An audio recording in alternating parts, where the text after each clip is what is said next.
A series of unfortunate circumstances lead to you being targeted by a witch's curse. The witch has reanimated the dead bodies of killers that she's possessed throughout your town's history and has sent them to kill you. I'm going to explain how you can beat the witch, her curse, and the pursuing killers by breaking down the story, the mistakes made, and what you should do if you were in the Netflix movie Fear Street Part 1, 1994. Time out. I want to quickly thank the kind people that take the time to like and comment on my videos. Your likes and comments really help with the YouTube algorithm and growing the channel. Okay, I just need 10 seconds to quickly advertise my online store to you, then I'll start the video. Check out mebomber.com for the funniest clothing on the internet. Mebomber is sure to get you laughs and compliments.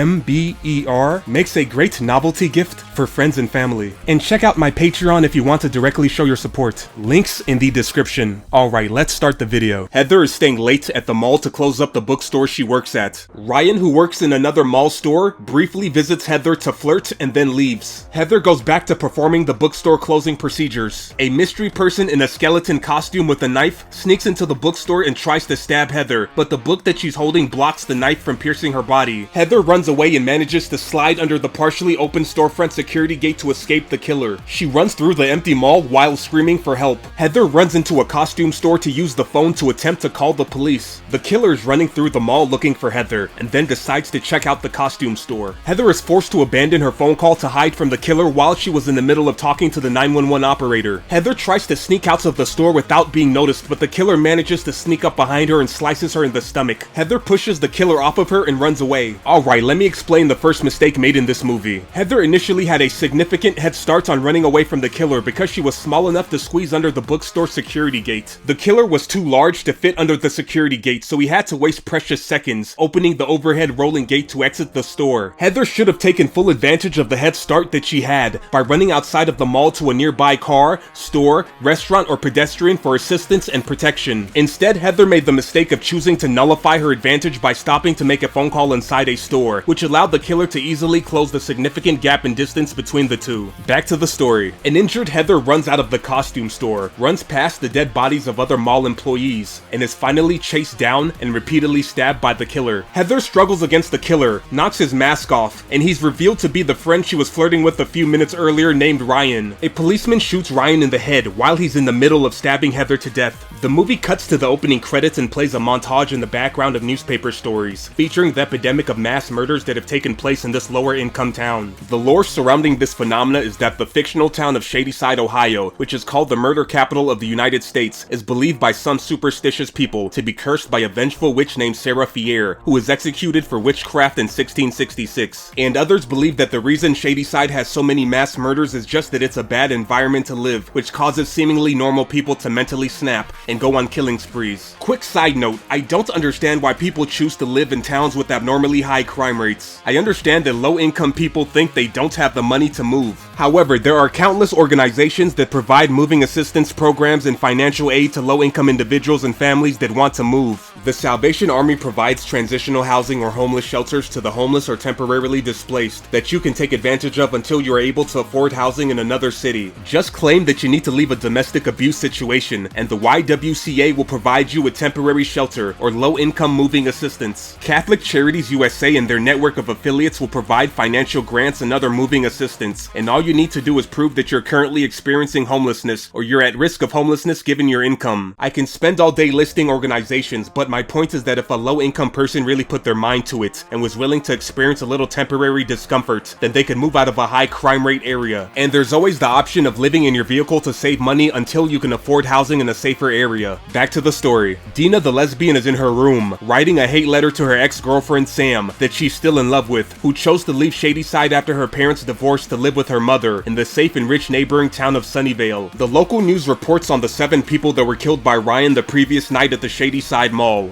Dina's younger brother Josh is in a chat room discussing the recent Shadyside killing spree. Josh is among the people who believe in a witch cursing the town and possessing people to commit murders as revenge for her execution. Dina and Josh drive together and arrive at Shadyside High School. Dina meets up with her friends Kate and Simon in the school bathroom to discuss the teenager drama in their lives, when Kate pulls out a box filled with prescription pills and reveals that she's dealing drugs again. The football coach announces that the school football team and band members are required to attend a candlelight vigil for the victims of of the mall killings that's being held at the neighboring Sunnyvale High School. Later, everybody gets on the school bus and they drive to Sunnyvale. They arrive at the candlelight vigil and Dina sees her ex-girlfriend Sam making out with the football player from Sunnyvale. Dina is emotionally hurt by what she saw, so she leaves the vigil to be alone. Sam stumbles into her and the two girls have an argument about their relationship. During the candlelight vigil, Sam's new football player boyfriend insults Shadyside and a fight breaks out between the two schools. The vigil ends and the Shadyside students are on the school bus driving back to their town. Sam is forced to tag along in the car with her pissed off new boyfriend and his friend, who are driving behind the Shadyside school bus to throw glass bottles at their school rivals. Dina and Kate open the school bus emergency exit to pour a water cooler on the tailgating Sunnyvale students, which results in the Sunnyvalers losing control of their car and crashing into a tree. How did the school bus driver not notice or fail to take action in regards to all the commotion inside the bus, or the glass bottles hitting the back side of the bus, or the bus's emergency door being open so students can throw things out of the vehicle? Anyways, Sam crawls out of the crashed vehicle, has a nosebleed, and then has a vision of a screaming woman, a witchcraft book, and someone getting hanged. What happened is that Sam, while crawling on the ground, unknowingly touched the skeletal remains of the infamous witch Sarah Fier, who is believed by some to have cursed the town because of her execution for witchcraft. Dina and her friends run to Sam's aid, and Sam pukes blood on Simon's shirt. An ambulance and the police show up to the scene. All the students lie to the policeman about what happened to avoid getting in trouble for their contribution in the illegal activities that took place, which resulted in the car crash. Kate and Simon are back home and hear the sound of a window being broken. Kate and Simon investigate the sound and find someone has broken into their house with a knife, who's wearing the same skull mask that Ryan the mall killer was wearing. They think it's Sam's angry Sunnyvale boyfriend named Peter playing a prank on them. Kate and Simon briefly take their eyes off the intruder to talk to one another, and the intruder disappears while they were distracted. Simon notices that the shirt he took off, which was stained with Sam's blood from the car crash, now has holes all over it from the intruder stabbing it with a knife. Dina, Josh, Kate, and Simon head to the hospital to confront Sam about the intruder wearing the skull mask that they think is Sam's boyfriend Peter getting revenge. Peter enters Sam's hospital room, and Dina, who was arguing with Sam, then accuses him of being the home intruder in the skull mask, which Peter denies. While the three are arguing, out of nowhere Peter is stabbed through the back by the mystery man in the skull mask, thus proving it wasn't Peter after all. Dina and Sam run away and are chased by the killer. Dina and Sam see dead bodies while they hide behind a desk near the hospital entrance, which is being guarded by the killer. A clueless nurse walks into the hospital entrance lobby and is stabbed in the neck by the killer. Alright, let me explain the second mistake made in this movie. Dina and Sam are on the first floor of the hospital, which likely has windows somewhere, and the Occupational Safety and Health Administration, or OSHA, requires that medical facilities have emergency exits. So, there are plenty of alternative routes to escape the hospital. That means there was no need for Dina and Sam to hide by the hospital entrance, which is being guarded by the killer. Back to the story. Sam makes the stupid decision of screaming at the sight of the nurse being murdered, which alerts the killer to the girl's hiding place, and a chase ensues. The killer catches up to the girls, but they manage to wrestle him and knock his mask off, thus revealing that he's the mall killer Ryan, who got shot in the head and died at the beginning of the movie. Dina and Sam escape inside an ambulance that their friends stole. The friends drove together to the hospital in Simon's car, so I don't understand why Simon, Kate, and Josh decided to steal an ambulance as a getaway vehicle. In the state of Ohio where the story takes place, a person who steals a motor vehicle is guilty of a 4th-degree felony, punishable by 6 to 18 months of incarceration and a fine of up to $5,000. The friends are gambling their freedom on the state legal system, being sympathetic to their reasoning for the ambulance theft and choosing not to prosecute them. Dina and Sam are at the police station reporting what just happened, but the policeman does not believe their story, that Ryan the dead mall killer is somehow alive again and is at the hospital murdering people. A different policeman is sent to the hospital to confirm the teenager's story. Dina gets in the policeman's face and yells at him for not believing her story, then storms out of the police station. She used that moment as a smokescreen to steal the policeman's gun without him noticing, to use in protecting herself from the killer. There was a good chance the teenagers could have avoided prosecution for stealing an ambulance because they had a good excuse, which was trying to escape a killer. But stealing a policeman's gun for any reason is a guaranteed ticket to prison. In the movie setting of Ohio, stealing a policeman's gun would be a 3rd-degree felony aggravated theft, which is punishable by 9 months to 3 years of incarceration and a fine of up to $10,000. Simon is cut with a knife by a random girl sitting in the street that he approached to ask if she was okay.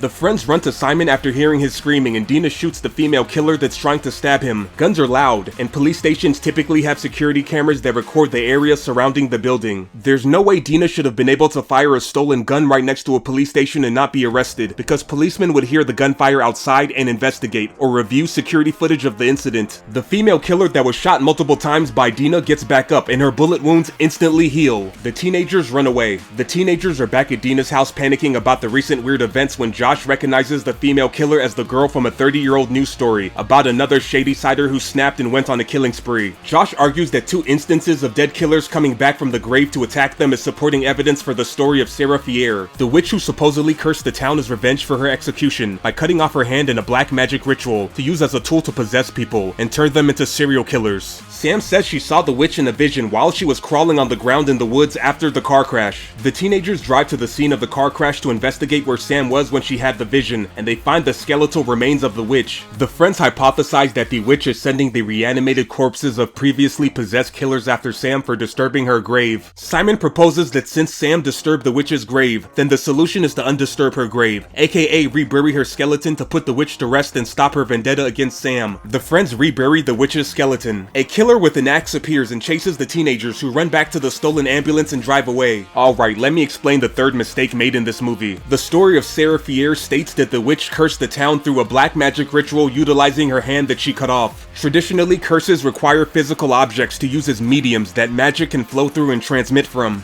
Thus, the solution to stopping the witch is to incinerate her skeletal remains, including her hands, which is the physical connection to the mortal world that she uses to continue her curse. The teenagers should have removed the witch's skeleton from the woods and taken it to a funeral home to be cremated. Back to the story. The friends discuss the recent events and come to the realization that the reanimated killers have ignored everyone else and have only gone after Sam, or people who have stood in their way of getting to Sam, or people with Sam's blood on them like Simon, who's wearing a shirt that Sam puked blood on. The teenagers break into their high school to set up a trap using a trail of Sam's blood smeared on the floor leading into the bathroom, where they plan to set off an explosion once the killers are inside. The reanimated killers follow Sam's blood trail into the bathroom, and then the teenagers set fire to a trail of flammable liquids poured on the ground leading into the bathroom, which creates an explosion inside. The killers are burned to death and all that remains are ashes and black goo, but then the black goo slowly comes together to regenerate the killers' destroyed bodies, and the teenagers run away. Alright, let me explain the fourth mistake made in this movie. The teenagers should have known the killers have an extreme level of regenerative ability, because earlier they saw with their own eyes the female killer attacking Simon that Dina shot multiple times, instantly healed the bullet wounds. So instead of testing the unknown limits of the killer's regenerative ability by simply inflicting more physical damage using fire, a safer and more reliable plan would be to lure the killers into a room or enclosed space that's inescapable, to keep their bodies trapped inside, until the teenagers can figure out how to stop the witch that's controlling them. For example, they could have lured the killers inside the stolen ambulance using a trail of Sam's blood, locked the doors, and then driven the vehicle into a nearby ocean or lake. The water pressure surrounding the sunken vehicle would ensure that the killers cannot open the locked ambulance doors. Back to the story. The teenagers hide in a classroom. The teenagers panic and Josh brainstorms what they should do next. By reviewing newspaper clippings of stories surrounding the previous Shadyside killers, Josh gets the idea that to save Sam, they must stop her heart and then revive her, from reading a newspaper story about a camp massacre survivor who claimed to have seen the witch, whose heart stopped but then was resuscitated by a medical professional. The teenagers open a phone book to call the survivor from the newspaper story for advice on beating the witch, but they only reach the person's voicemail. The teens escape the classroom through a window and then break into a store pharmacy to put together a series of drugs that Sam can overdose on and then be brought back to life with afterwards. Alright, let me explain the fifth mistake made in this movie. The teenagers should have stalled and avoided the killers until they were able to successfully contact the witch's cursed survivor in the newspaper story for advice. Otherwise, proceeding with their plan of stopping and restarting Sam's heart to defeat the witch's curse based solely on the likely incomplete newspaper survivor's story is foolish and too hasty. There are too many possible variables involved to simply jump to a conclusion. For example, maybe the fact the survivor died and was revived in a specific location is important. Maybe the survivor said a specific prayer or did some kind of magic ritual before they temporarily died. Maybe the survivor was wearing a special witchcraft accessory which released magic that somehow nullified the witch's curse. Back to the story. The friends smear Sam's blood on their clothes so they can distract the killers from Sam if the killers attack while she's taking the drugs. Dina provides Sam with emotional support while she takes the drugs, and the other friends with Sam's blood smeared on their clothing split up to guard the store entrances and exits. The killers break into the store to murder Sam, but the friends standing guard try to fight back to buy Sam more time to complete the drug-taking process. The killers arriving sooner than expected forces Dina to speed up the process, and she decides to drown Sam in a lobster tank to stop her heart and then resuscitate her. Kate loses her fight against one of the killers, gets stabbed in the stomach, and then has her head pushed through a commercial meat cutter. Simon gets a hatchet swung into his head, bed. Sam finally drowns and her heart stopped, which causes the killers to magically disappear into thin air. Dina revives Sam using CPR and shots of adrenaline from multiple EpiPens. Dina, Sam, and Josh are in the police station being interviewed about what happened, which they lie about because they don't think the police would believe them anyways if they told the truth. Dina and Sam are back home, and in bed cuddling. Dina finally gets a call back from the Camp Massacre survivor, who informs her that stopping and restarting Sam's heart will not stop the witch. At that moment, Sam gets possessed by the witch and stabs Dina in the stomach. Dina struggles and wrestles with Sam, until she finally manages to tie her up using a phone cord. Dina makes an emotional promise to Sam that she'll find a way to save her from the witch's possession. That's the end of the movie. Let me know your thoughts and opinions in the comment section. I got more how to beat and why you wouldn't survive videos coming up for your favorite movies and TV shows, so stay tuned. Have a fantastic day and I'll see you on the next video.